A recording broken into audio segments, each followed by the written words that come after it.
The Trenchbull. In the interval, Miss Honey left the classroom and headed straight for the headmistress's study. She felt wildly excited. She had just met a small girl who possessed, or it seemed to her, quite extraordinary qualities of brilliance. There had not been a time yet to find out exactly how brilliant the child was, but Miss Honey had learned enough to realize that something had to be done about it as soon as possible. It would be ridiculous to leave a child like that stuck in the bottom form. Normally, Miss Honey was terrified of the headmistress and kept well away from her, but at this moment she felt ready to take on anybody. She knocked on the door of the dreaded private study. "Enter!" boomed a deep and dangerous voice of Miss Trenchbull. Miss Honey went in. Now, most head teachers were chosen because they possess a number of fine qualities. They understand children, and they have the children's best interest at heart. They are sympathetic, they are fair, and they are deeply interested in education. Miss Trenchbull possessed none of these qualities, and how she ever got her present job was a mystery. She was above all a most formidable female. She had once been a famous athlete, and even now the muscles were still clearly in evidence. You could see them in the bull neck, in the big shoulders, in the thick arms, in the wrists, and the powerful legs. Looking at her, you got the feeling that this was someone who could bend iron bars and tear telephone directories in half. Her face, I'm afraid, was neither a thing of beauty nor a joy forever. She had an obstinate chin and a cruel mouth and small arrogant eyes, and as for her clothes, they were, to say it to the least, extremely odd. She always had on a brown cotton smock, which was pinched in around the waist with a wide leather belt. The belt was fastened in front with an enormous silver buckle. The massive thighs, which emerged from out of the smock, were encased in a pair of extraordinary breeches, bottle green in color, and made of coarse twill. These breeches reached to just below the knees, and from there on down she sported green stockings with turned-up tops, which displayed her calf muscles to perfection. On her feet she wore flat-heeled brown brogues and leather flaps. She looked, in short, more like a rather eccentric and bloodthirsty follower of a staghound than the headmistress of a nice school for children. When Miss Honey entered the study, Miss Trenchbull was standing beside her huge desk with a look of scowling impatience on her face. "Yes, Miss Honey," she said. "What is it you want? You're looking very flushed and flustered this morning. What's the matter with you?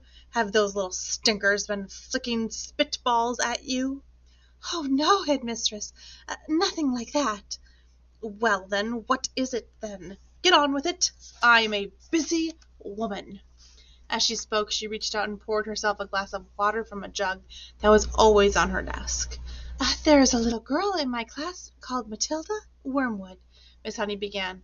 "Ah, that's the daughter of the man who owns the Wormwood Motors in the village," Miss Trenchbull barked. She hardly ever spoke in a normal voice. She either barked or shouted. "An excellent person, Wormwood," she went on. "I was there only yesterday. He sold me a car, almost new, only 10,000 miles.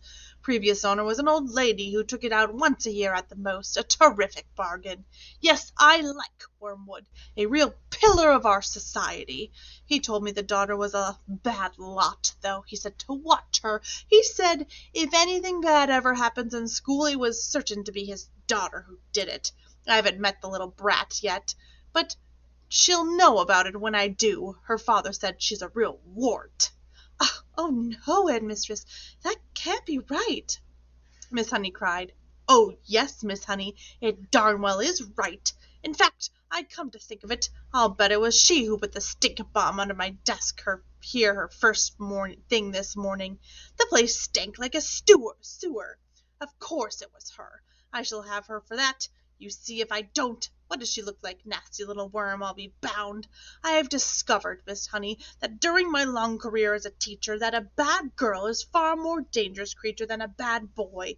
What's more, they're much harder to squash. Squashing a bad girl is like trying to squash a blue bottle. You bang down on it and the darn thing isn't there. Nasty, dirty things, little girls. Glad I was never one." "Oh, but you must have been a little girl once, headmistress. Surely you were—" "Not for long, anyway," Miss Trenchbull barked, grinning.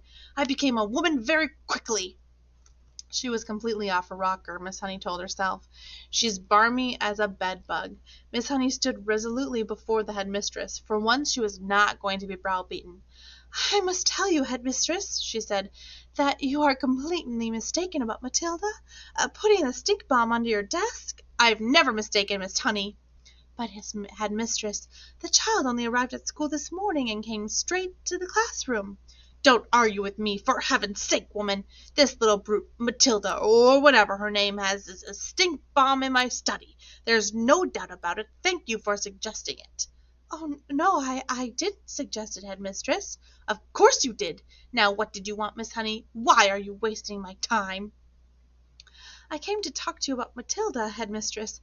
I have extraordinary things to report about the child. May I please tell you what happened in class just now?" "I suppose she set a fire in your skirt, or scorched your knickers," Miss Trenchbull snorted. "Oh, no, no," cried Mrs. Honey. "Matilda is a genius." At the mention of this word, Miss Trenchbull's face turned purple, and her whole body seemed to swell up like a bullfrog's. "A genius!" she shouted. "What piffle is this that you're talking about, madam? You must be out of your mind. I have her father's word for it that his child is a gangster." "Well, her father is wrong, headmistress." "Don't be a twerp, Miss Honey. You have met the little beast for only half an hour, and her father has known her whole life." But Miss Honey was determined to have her say, and now she began to describe some of the amazing things that Matilda had done in arithmetic. She's learnt a few tables by heart, has she?" Miss Trenchbull barked. "My dear woman, that doesn't make her a genius. It makes her a parrot." "But, headmistress, she can read." "So can I," Miss Trenchbull snapped. "In my opinion," Miss Honey said, "that Matilda should be taken out of my form and placed immediately in the top form with the 11-year-olds." "Ha!" snorted Miss Trenchbull. "So you want to get rid of her, do you? You can't handle her? So, now that you want to unload her on the wretched Mrs. Plimsoll in the top form, where she'll cause even more chaos?" "Oh, no, no," cried Miss Honey. "That's not my reason at all." "Oh, yes, it is," shouted Miss Trenchbull. "I can see right through your little plot, madam. My answer is no. Matilda stays where she is. It is up to you to see that she behaves herself." "But, headmistress, please—" "Not another word," shouted Miss Trenchbull. "And in any case, I have a rule in this school that all children remain in their own age groups, regardless of ability. Great Scott! I'm not having a little 5-year-old brigade sitting with the senior girls and boys in the top form. Who ever heard of such a thing?" Miss Honey stood there helpless before this great red-necked giant. There was a lot more she would like to have said, but she knew it was useless. She said softly, "Very well, then, it's up to you, headmistress." "You're darn right it's up to me," Miss Trenchbull bellowed. "And don't forget, madam, that we are dealing here with a little viper who put a stink bomb under my desk." "She did not do that, headmistress."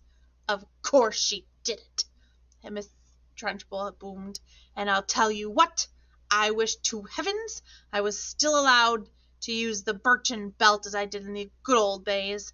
I'd have roasted Matilda's bottom for her so she couldn't sit down for a month." Miss Honey turned and walked out of the study, feeling depressed, but by no means defeated. "I'm going to do something about this child," she told herself. "I don't know what it will be, but I shall find a way to help her in the end."